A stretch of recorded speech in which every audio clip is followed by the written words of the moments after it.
우리 사랑하는 성도님들, 어제 잘 쉬셨습니까? 그래도 희망이 있잖아요. 자, 인사합시다. 내일만 나오면 됩니다. 갑자기 얼굴이 밝아지시네요. 내일만 나오면 됩니다. 자, 오늘은 제가 첫 번째 드리는 몇 문장에 여러분들이 집중을 하셔야 될 것 같아요. 자, 정신을 차리시고 우리 집중을 합시다. 믿음이란 영원한 세계를 현실 속에 적용해서 일어나는 것입니다. 우리가 신앙을 추구하는 이와 같은 영원한 믿음이라는 것을 우리 생활 속에 적용해서 일어나는 거예요. 그런데 이 현실 세계 속에서 또한 영혼을 실현하는 겁니다. 그러니까 우리가 형이상학적으로 생각했던 믿음은 이런 거야, 믿음은 저런 거야 라고 생각했던 것을 현실 세계에서 적용해서 일어나는데, 역시 그 현실에서 적용하는 그 순간 속에서 하나님의 영원한 세계를 추구하는 거예요. 그러니까 더 간단히 얘기하면, 아침이니까 복잡하면 좀 어려우니까 간단히 얘기하면, 우리에게 있어서 일어나는 생각과 그리고 우리에게서 일어나는 현실이 같아지는 것이 믿음의 은혜입니다. 그러니까 우리가 한 사람이 1000명을 넘는 성도 되게 하셔서 이건 믿음의 생각이잖아요. 우리 현실은 그렇지 못하잖아요. 왜냐하면 나 하나 살아가기 허덕거리는 게 현실인데, 그러나 우리는 하나님께 대한 간절한 믿음의 소원이 있단 말이에요. 그런데 그것을 현실 속에서 적용해서 일어나는 거예요. 어느 날 문득 일어나는 것이 아니라 연결고리를 가지고 일어나 결국 우리가 어느 날 보니까 내가 1000명을 돕는 사람이 되었는 거예요. 학교 다닐 때 여러분 큰바의 얼굴이라고 아마 배우셨을 거예요. 그런 것처럼 누군가를 기다리고 있는데 나중에 보니까 내가 그 큰바의 얼굴이 돼버려 있는 거예요. 자, 그런데 이와 같이 우리들에게 있어서 믿음이라는 형이상학적 세계를 우리 삶의 현실 속에서 이루는데, 그 현실 세계에서 그 순간 속에서 또한 영혼을 이루는 것이란 말이죠. 그러니까 우리들에게 있어서 믿음과 현실은 하나가 되는 겁니다. 시간이 가면서 수렴된다는 거지. 이렇게 같이 가서 결국 만나는 것이 수렴된다는 건데, 같이 하나가 되는 거예요. 그래서 우리는 늘 하나님 앞에 애쓰는 것이 무엇이냐 하면, 내 믿음이 내 현실 속에서 이루어지게 앞서서, 우리가 기도하는 것도 그러잖아요. 하나님께 대해서 마음이 뜨거워요. 근데 그 뜨거운 게 내 현실의 삶 속에서도 이루어지게 하시고, 현실 속에서도 이루어지는 것이 하나님의 영원한 세계를 이루게 해주십시오. 즉 우리에게 있어서 생각 속의 믿음과 삶 속의 믿음이 같이 일치되는 것이죠. 그래서 우리는 이와 같은 것을 위해서 살아가는 과정이 뭐냐 하면 바로 하나님께 이루어지는 성숙의 과정입니다. 그런데 여기서 아주 중요한 게 하나 있어요. 결국 이와 같이 합치되는 과정을 이루는 데 있어서 우리들에게 가장 중요한 것은 무엇입니까? 현실의 삶이 작게 보여야 돼요. 현실의 삶이 작게 보여야 됩니다. 자, 우리가 어떤 장벽이라는 게 있는데, 그 장벽이 있는데 장벽이 커 보이고 높아 보이면 우리는 그 장벽을 절대 넘어갈 수가 없습니다. 그런데 내 눈앞에 보이는 게 별로 안 커 보여. 이건 뭐죠? 내 마음이 커져 있는 거예요. 하나님의 은혜로 말미암아 내 마음이 커져 있는 거예요. 이거 사는 사람 다 어렵다, 힘들다, 고통스럽다 뭐 이런 건데 괜찮아, 지날만 해, 괜찮아. 뭐죠? 내 믿음이 그 사이에 커져버린 거란 말이에요. 하나님이 내게 은혜를 주세요. 그러면 우리는 성큼 넘어갑니다. 어렵다고 해도 뭐 할만하네 라고 생각하는 거죠. 새벽기도 할만하죠? 자, 뭔 얘기를 하시려고 그럴까 그래요? 자, 따라서 합시다. 새벽기도 할만하죠? 네, 굉장히 어려울 것 같은 새벽기도 할만하단 말이에요. 그러니까 우리의 삶 속에서 이게 작아 보이면, 아이고야, 그건 아침에 나오면 종일 졸려. 나 운전도 해야 되는데 종일 졸리면 어떻게, 이러면 엄두가 안 나는 거예요. 그래도 또 해보니까 뭐 지난 가을에도 했고 뭐 봄에도 했고 또 올가을에도 하고 뭐 할만해, 뭐 이렇게 생각을 하면 달라진단 말이에요. 따라서 내 삶의 현실이 믿음으로 커진 내 마음으로 인해서 작아 보이는 거, 그러면 두려움이 없어요. 사람이 두려움이 사라지면 어떻게 되죠? 두려움이 사라지면 생기는 게 자신감과 용기입니다. 그 자신감과 용기는 우리가 가지고 있는 힘보다 훨씬 더 큰 힘을 발휘하게 하는 거예요.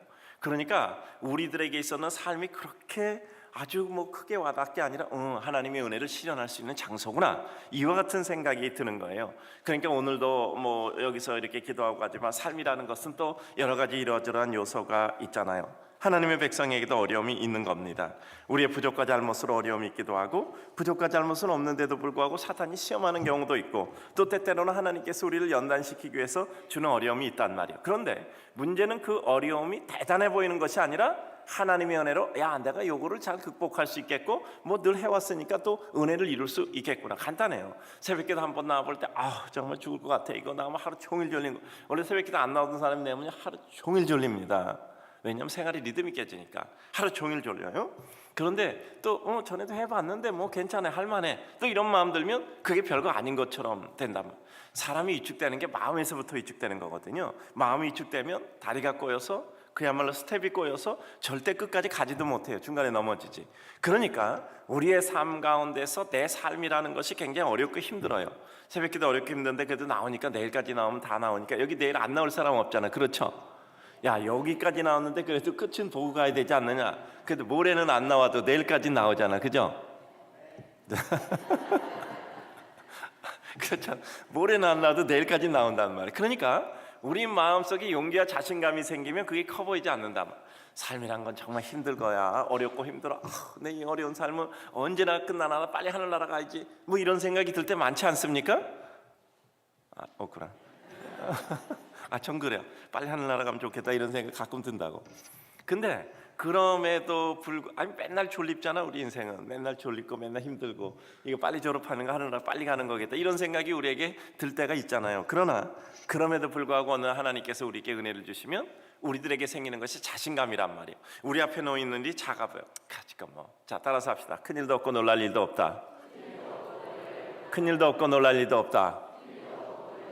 사람이 커 보여도 지까짓 게 얼마나 크겠어. 일이 커 보이고 상황이 커 보여도 그까짓 게 얼마나 크겠어. 어려움이 있어도 내가 살아있는 한 그까짓 게 뭐 얼마나 크겠어. 하나님의 뜻이 존재하는 거잖아. 살아있다는 것 자체는. 그러니까 그 다음부터 우리들에게 별로 큰 게 없어 보이는 거예요. 큰 게 없어 보인다고. 그러면 우리들이 어떤 일에 대해서 용기와 자신감이 생기고 그 순간 속에서 영혼의 세계를 추구하는 거란 말이에요. 이 세상의 현실 세계 속에서 하나님 나라를 추구하는 거예요. 그걸 객관적으로 보면 어떻게 되죠? 믿음이 점점 커지는 거야. 용기가 있고 담대해지고 또 뿐만 아니라 까짓거 뭐 그게 뭐 이렇게 죽고 사는 거야 이런 생각이 들기도 하면서 우리의 삶 가운데 영적인 자신감과 담대함이 있게 되는 거죠. 사람이 모든 하는 일이 잘 되겠습니까? 하나님의 일도 방관 아시잖아요. 우리가 하는 일도 잘 될 때와 안 될 때가 있잖아요. 잘 되기만 하면 그게 무슨 의미가 있겠습니까? 우리의 삶이라는 건 엎어지고 고풀어지고 언덕으로 올릴 때 있고 내려올 때 있고 편지를 거둘 때가 있는데 당연해요. 뭐죠? 이것도 또 한순간일 뿐이야. 우리 삶을 바라보는 게 비교적 덤덤해지는 것이죠. 큰일도 없고 놀랄 일도 없다. 다만 처리하면 될 뿐이다. 이게 우리가 가지고 있는 믿음의 생각이란 말이죠. 그래요. 우리 삶에 어려움이 올 때가 있어요. 그러면 이 어려움을 어떻게 회복하느냐, 어떻게 처리하느냐가 결국은 우리 삶의 가장 중요한 관건 중에 하나이잖아요. 오늘 성경도 마찬가지입니다. 블레셋군이 쳐들어왔어요. 어저께 모압, 암몬, 마온의 자손들이 쳐들어온 것처럼 이때 블레셋 자손이 쳐들어왔단 말이에요. 근데 문제는 이들에게 있어서 굉장히 어려움이었어요. 성경 보면 꼭 이런 거 나오잖아요. 큰 어려움이 있었는데 하나님께 기도해서 그들이 어려움을 처리했더라. 이게 성경의 전형적인 모습이잖아요. 뭐 거의 똑같은 패턴이에요. 이 블레셋이 이렇게 쳐들어왔는데 그들이 두려움에 떨며 갈 길을 몰라 방황하게 된단 말이에요. 그러니까 사무엘 선지자에게 급히 찾아와서 선지자여 우리를 위해서 기도해 주소서. 그랬더니 선지자가 뭐라고 얘기합니다. 이방신들 버리고 아스타라 제거하고 그리고 너희가 하나님께 금식하며 기도하라. 그리고 선지자 사무엘이 기도해 줬단 말이에요. 그랬더니 어떻게 됐죠? 결과적으로 보면 블레셋이 다 무너졌어요. 그리고 그들이 도망가는 것을 끝까지 쫓아가서 그들을 전멸시켰단 말이에요. 그래서 그들이 잃어버렸던 영토까지 회복했어요. 그러니까 어떻게 된 거죠? 전화위복이 됐단 말이에요. 이것이 우리가 읽은 오늘 본문의 소위 말하는 미스바의 역사란 말이에요. 이와 같은 장면을 통해서 우리가 조금 더 기도의 제목으로 삼아 보고자 합니다. 뭐냐면 두려움에 떨며 갈 길을 몰라 방황할 때, 여러분 두려울 때 있죠? 있습니다. 두려울 때가 어떤 때입니까? 예상 못한 어려움이 올 때 사람은 두려워지는 겁니다. 예상을 못한 어려움이 오면 두려워지는 거예요. 그리고 내가 내 자신에 대해서 분명히 확신을 가졌는데 그 확신이 무너지는 순간이란 말이에요. 왜 확신이 무너지죠? 내가 생각하는 한계가 제한되어 있으니까 내 한계를 넘어서면 무너지는 겁니다. 내가 이건 분명해라고 확신했던 것이 있는데 내 한계를 넘어서는 일이 일어나는 거예요. 사람 그렇잖아요. 이거 꼭 될 거야. 내가 확실히 할 거야. 자기 자신 있게 얘기했어요. 진실이에요. 근데 뭐죠? 자신의 한계를 넘어서면 어느 날 허무하게 무너지. 야, 내가 약속도 못 지키고, 야, 내가 이런 정도의 사람이구나. 여기서 사람들이 무너지잖아요. 두려움에 떨며 갈 길 몰라 방황할 때, 그러나 문제는 이체가 끝이 아니잖아요. 우리가 가야 될 유일하고 바른 길을 제시해 주시는 손길이 있단 말이에요. 그게 하나님이 은혜잖아요. 그리고 우리가 그 갈 길을 행할 때 우리들에게 비로소 회심과 회복의 역사를 통해서 하나님의 은혜가 우리에게 이루어지잖아요. 블레셋이라는 어려움을 당하여 갈 길 모르고 위험에 마음이 무너지고 고통스러워하는 백성들이 사무엘에게 온단 말이에요. 그래서 사무엘이 이렇게 길을 제시합니다. 두려움에 떨고 갈 길을 몰라. 갈 길 알면 오겠습니까? 선지자에게? 저기들이 각각 가면 되는 거지. 근데 갈 길을 몰라. 그러니까 너무 두려워. 하나님의 뜻을 물어야 되겠어. 그러니까 선지자에게 왔단 말이에요. 그랬더니 뭐라고 말씀하죠? 너희가 전심으로 여호와께 돌아오려거든 이방신들 아스타롯을 너희 중에서 제거하고 너희 마음을 여호와께로 향하여 그만 섬기라. 그리하면 너희를 블레셋 사람의 손에서 건지시리라. 이게 갈 길이란 말이에요. 그렇죠? 너희가 정말 여호와께 돌아오라. 그리고 뿐만 아니라 이방신 아스타롯 이와 같은 모든 우상들을 다 제거하고 마음을 여호와께 향하여 그만 섬기면 너희를 블레셋 사람의 손에서 건지시라. 두려움에 떨고 있는 이들에게 갈 길을 제시해 주셨단 말이에요. 그러니까 어떻게 됐죠? 4절에 이에 이스라엘 자손이 바알, 아스타롯 모든 우상을 다 제거하고 여호와만 섬겼다라고 기록을 하고 있습니다. 그렇죠. 어려움에 갈 길 몰라 두려워할 때 길을 제시받은 길을 갔단 말이에요. 그러니까 오늘 딱 보면 여기서부터 이제 회복이 되는구나. 회심과 회복, 이것은 동시에 일어나잖아요. 하나님 앞에 내 마음을 돌리니 우리 삶이 회복되는 거예요. 즉 우리의 형이상학적인 마음의 회복이 우리에게 형이하학적인 실제적인 삶의 회복을 가져오는 거란 말이에요. 그래서 그 이시의 역사를 보면 현실 세계 속에서 순간 속에서 영혼을 잃은 하나님의 백성의 삶의 모습이 나오게 되잖아요. 그러니까 오늘 성경을 보면서 이런 생각을 합니다. 우리 삶을 살아가면서 늘 어려움이 있잖아요. 고통이 있어요. 아픔이 있고 시련이 있고 우리 삶에 여러 가지 눈물이 있는 거란 말이에요. 그런데 그때 어떻게 하느냐? 결국 하나님께 오니까 하나님께서 길을 제시해 주셨어요. 그 다음에 단계는 뭐죠? 그 제시받은 길을 가는 거란 말이에요. 여기서도 이런 생각이 들 때가 있죠. 우리가 하나님께 오고 기도한다고 저 군사들이랑 물러갑니까? 이렇게 하면 얘기가 안 되는 거잖아요. 그러니까 정말 그들이 그렇게 했어요. 그랬더니 그들이 물러갔단 말이죠. 이스라엘 자손이 미스바에 모였다 함을 듣고 잘 들으셔야 돼요. 블레셋 사람이 거기서 하나님께 모여서 기도하는구나. 하나님이 나타나서도 우리를 제압하고 저들을 살려겠지. 이런 생각하고 물러가지 않았단 말이에요. 오히려 그들이 모여서 기도한다는 얘기를 들으니까 더 기승을 떨고 올라와요. 여러분 블레셋과의 전투에서 이스라엘 백성들이 연전연패할 때 그들이 법궤를 가지고 오잖아요. 법궤를 가지고 가면 언제든지 이겼어요. 그러니까 주술처럼 법궤를 가지고 나가니까 블레셋 사람이 어떻게 해요? 더 기승을 떨고 일어나서 더 아주 힘내서 쳐들어와서 그 법궤까지 뺏어가잖아. 여러분 우리의 삶 가운데 항상 이 고비가 있단 말이야. 고비가 있는 거예요. 그들은 전심을 다하지 않고 법궤를 주술적으로 사용했어요. 마치 그냥 하나님께 돌아와야 되는데 돌아오는 모양만 가지고 법궤를 가지고 믿음을 회복한 것이 아니라 법궤를 가지고 전쟁만 승리하려고 했잖아. 중요한 건 뭐죠? 바알과 아스타롯을 제거하고 너희가 하나님만 섬기고 마음이 돌아오는 이와 같은 거란 말이에요. 근데 그러는 마음이 돌아오는 행위는 없이 전쟁만 이기려고 했단 말이야. 그 일만 잘하려고 했어요. 하나님을 이용하려고 한 거지 그들이 하나님의 사람이 되지는 않았단 말이에요. 그러니까 더 패하게 된 거죠. 오늘은 이제 하나님의 사람이 됐단 말이에요. 정말 그들이 바알과 아스타롯을 제거하고 여호와만 섬기니라. 그런데 어떤 일이 일어났어요? 여호와만 섬겼는데 뜻밖의 블레셋은 거기서 전투를 그치지 않고 오히려 더 쳐들어왔어요. 그때 어떻게 하셨죠? 사무엘이 두려워서 떨고 있는 사람들에게 너희는 여호와 앞에 쉬지 말고 부르짖어라. 그러고 우리 손에 구원하게 하소서 하고 이와 같이 하나님 앞에 기도합니다. 그랬더니 하나님께서 이들의 기도를 들으셨단 말이에요. 백성들에게 뭐라 하기합니다. 열심히 기도하라. 그리고 하나님께서 블레셋 사람의 손에 구원하게 하라. 그리고 선지자는 어린 양 하나를 가져다가 온전히 번제를 드리고 여호와께 부르짖었다고 기도하고 있어요. 그랬더니 하나님께서 그 기도를 들으셨다. 여긴 사무엘이라는 선지자의 대표가 민족을 대신하여 하나님께 기도하였고 백성들은 거기서 후원 기도를 하였고 그 기도를 들어서 하나님께서 응답하셨다라고 말씀하고 있는 것이죠. 그래요. 우리가 마음을 돌이켜 먹어도 그 다음이 중요하다니까요. 금방 일이 끝나지 않을 때가 있어요. 그러나 그럼에도 불구하고 거기서 기도해도 안 되네 이게 아니라 오히려 더 마음을 정하고 번제를 드리고 하나님 앞에 주 역사를 이루는 이와 같은 일이 진행될 때 결국 그 고비를 넘어 은혜가 이루어지잖아요. 자, 따라서 합시다. 선물은 포장되어 주어집니다.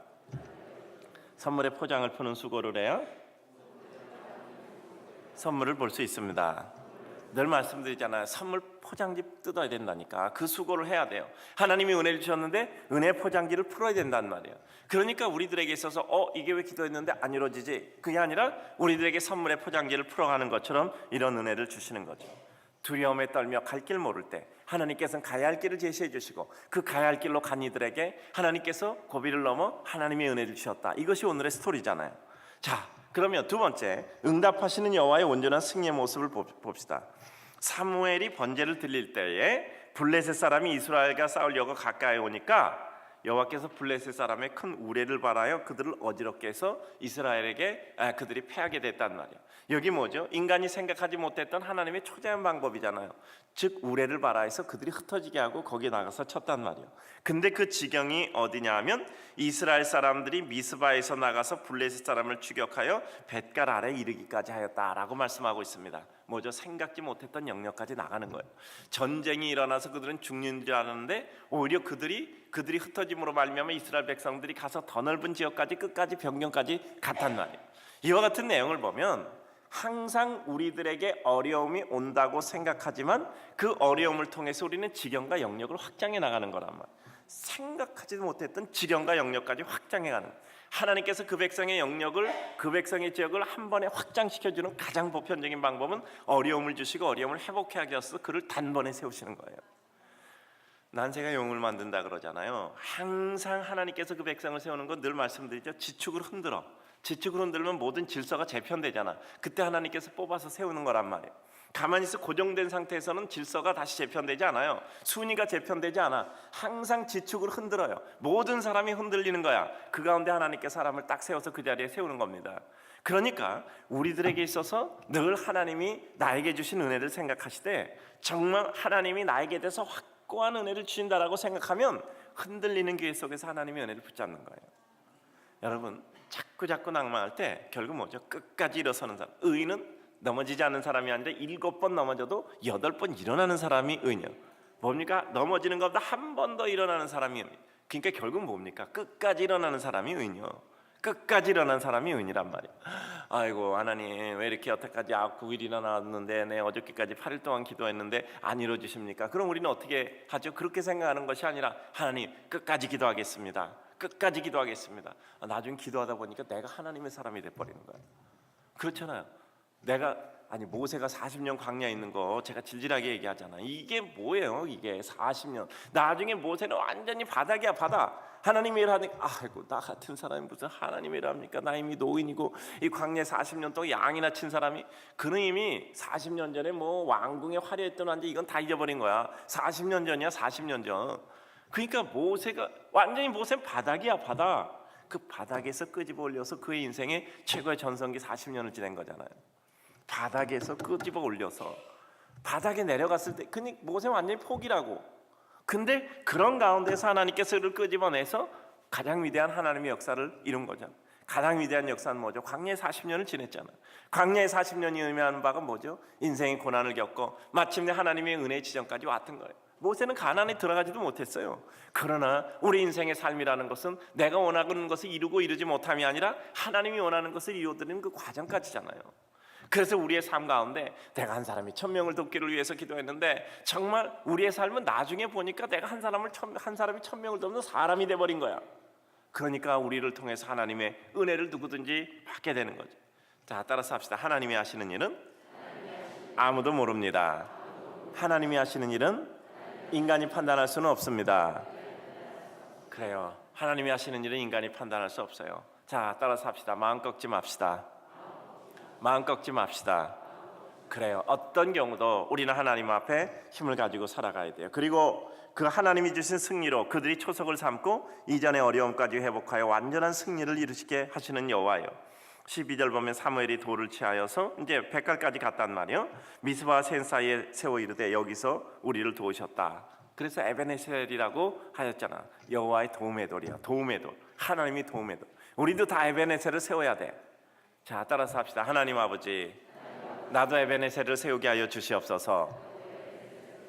도움의 돌이에요. 하나님이 도와서 우리가 저들을 쫓아내고 우리 쳐들어왔던 사람을 저 끝까지 더 쫓아내고 여기다 도움의 돌을 세웠다는 거예요. 저는 우리 성도들이 그런 이정표를 세울 수 있기를 주님의 이름으로 축복합니다. 이정표를 주님의 뜻으로 세우기를 주의 이름으로 축복합니다.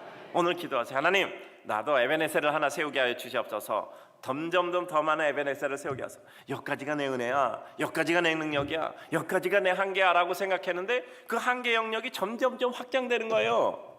그러니까 돌이 점점 밖으로 더 커지는 거예요. 확장적인 하나님의 역사. 늘 말씀드렸잖아요. 우리의 커리어 하이는 날마다 경신돼야 돼. 이게 내 인생의 최고고 전성기였다고 생각되는데 그것이 날마다 경신돼야 돼. 모세는 이전에 40세가 전성기인 줄 알았잖아. 근데 쫓겨나서 40년 동안 광야에서 노인이 됐을 때 내 인생이 이렇게 끝나는구나 라고 생각했는데 그게 아니잖아. 그 80세부터 시작해서 모세는 새로운 역사가 일어난 거예요. 하나님의 은혜라는 것은 하나님이 함께 하시는 것이 우리에게 최고의 역사의 순간이란 말이야. 그러니까 우리를 제한하지 말아야 돼요. 자, 따라서 합시다. 하나님의 은혜를 제한하지 맙시다. 나 자신을 제한하지 맙시다. 우리 수없이 듣고 노래처럼 듣고 살아왔잖아요. 그런데 정말 하나님의 은혜를 우리는 이루어야 돼요. 블레셋 사람이 굴복해서 다시는 이스라엘 지역 안으로 들어오지도 못해요. 이게 어떻게 된 거야? 블레셋은 원래 이스라엘 괴롭히려고 생긴 건데 들어오지도 못했단 말이야. 그리고 블레셋 사람이 이스라엘에게 빼앗았던 성읍 에그론부터 가드까지 이스라엘에게 회복이 됐다. 그러니까 오히려 어려움을 통해서 그들은 쫓아가서 저 변경까지 쫓아냈고 그것을 통해서 잃어버렸던 땅을 다 회복했단 말이에요. 여러분 가사, 가드, 에스론, 아스그론 이런 거 대표적인 블레셋의 성읍이잖아요. 에그론부터 가드까지 이스라엘에게 회복이 되었더라. 그 사방 지역을 블레셋 사람에서 도로 찾았고, 자 따라서 합시다. 도로 찾았고 난 이 구절을 보니까 얼마나 기쁜지 몰라요. 자 따라서 합시다. 도로 찾았고, 잃어버린 거 도로 찾았고, 회복하였고, 회심하였고, 회복하였고, 회심하였고. 그래, 회심하니 회복이 된단 말이야. 또 이스라엘과 아모리 사람 사이에 평화가 있더라. 어려움을 통해서 오히려 이전의 지경까지 회복되는 하나님의 역사를 이루는 거죠. 자, 오늘 말씀을 정리합니다. 우리가 힘들고 어려울 때 하나님께 돌아오면 하나님께서는 우리의 기도를 들으시고 우리로 하여금 은혜와 영광을 노래하게 하시고 그것으로 온전한 승리의 종지부를 찍게 하시는 거예요. 예상치 못했던 일이 일어났잖아요. 쫓아내려가서 그들을 다 쫓았고 이전의 고토를 회복하고 뿐만 아니라 그 사람들 사이에 평화가 있어 다시 쫓아오지 못했다. 이런 얘기들이란 말이에요. 오늘 주님을 사랑하는 성도님들, 어쨌든 우리 열흘 나왔잖아요. 자다가 하루 못 나와도 괜찮아요. 우리가 하나님의 은혜 가운데 이렇게 나왔다는 것은 하나님의 은혜잖아요. 왜죠? 하나님이 원하는 것이 있어서 기도하게 하셨죠. 괜히 우리가 취미로 나온 거 아니잖아. 하나님이 부르시니까 이 자리에 나왔잖아요. 그러면 부르심에 의해서 우린 기도했어요. 여러분, 제가 늘 말씀드립니다. 기도응답의 가장 보편적인 방법이 뭐죠? 기도한 것 자체를 잊어버려. 근데 내가 어느 날 보니까 기도한 게 다 누리고 있다. 하나님 내 병을 좀 고쳐주십시오. 근데 어느 날 나 다 이렇게 잊어버리고 있는데 어느 날 보니까 내가 다 병나서 잘 돌아다니고 있어. 그렇잖아요. 이게 뭐죠? 생활 속에 하나님의 은혜가 이미 임한 거예요. 우리가 기도한 것 하나님께서 이루어 주실 줄로 믿습니다. 뭐죠? 자, 따라서 합니다. 믿음의 역사를 생활 속에 실현하여 순간의 세계 속에서 영혼을 이룹니다. 영혼을 구축하는 거예요. 우리 사랑하는 성도님들, 여러분 꼭 이런 마음을 꺾지 마세요. 여러분, 한 사람이 1000명을 돕기로 했는데 나 아무것도 한 게 없어. 1000명을 돕기는 그냥 나 하나 살기도 어렵네. 근데 여러분 그렇게 생각하지 마세요. 누가 여러분을 보고 은혜를 받았어요. 여러분을 보고 은혜를 받았다고. 그런데 여러분 보고 은혜를 받았는데 어떻게 되죠? 그 한 가지 여러분에게서 작은 한 가지 도전을 봐서 마음이 뜨거워져 그 사람이 큰일을 하게 됐어. 그러니까 어떻게 되죠? 여러분이 한 사람이 1000명을 돕는 사람이 된 거예요. 제가 정말 미안한데 여러분들 이름을 알 텐데 내가 교회는 송혜석이 때문에 갔다니까. 그 동생 송순석, 송광석, 삼형제. 난 지금도 내가 가끔가다 기도해. 송혜석, 송광석, 송순석. 송혜석이 나보다 한 학년 아래야. 내가 6학년인데 걔가 5학년이야. 근데 나를 교회로 데리고 왔어. 그것도 맨 마지막 여름 성경학과 맨 마지막 날 데려갔네. 그래서 갔더니 박희규하고 그다음에 선생님이 민병원 선생님이더라고. 여러분, 그 송혜석이는 나를 전도했는데 내가 어쨌든 목사가 돼 있잖아. 그럼 걔는 그래도 많은 사람에게 전도하는 거, 말씀 전하는 거나 마찬가지잖아. 그렇죠? 끝까지 아니라고 우기고 싶어요? 그렇잖아. 그렇잖아요. 걔는 자기가 그런 일 한지도 몰라. 그런 일 한 일도 몰라. 그런 일 한 일도 몰라. 근데 그 송혜석이는 나를 전도해갖고 어쨌든 자기가 수많은 사람들한테 이렇게 복음을 전하는 이와 같은 일을 하는 게 된 거란 말이에요.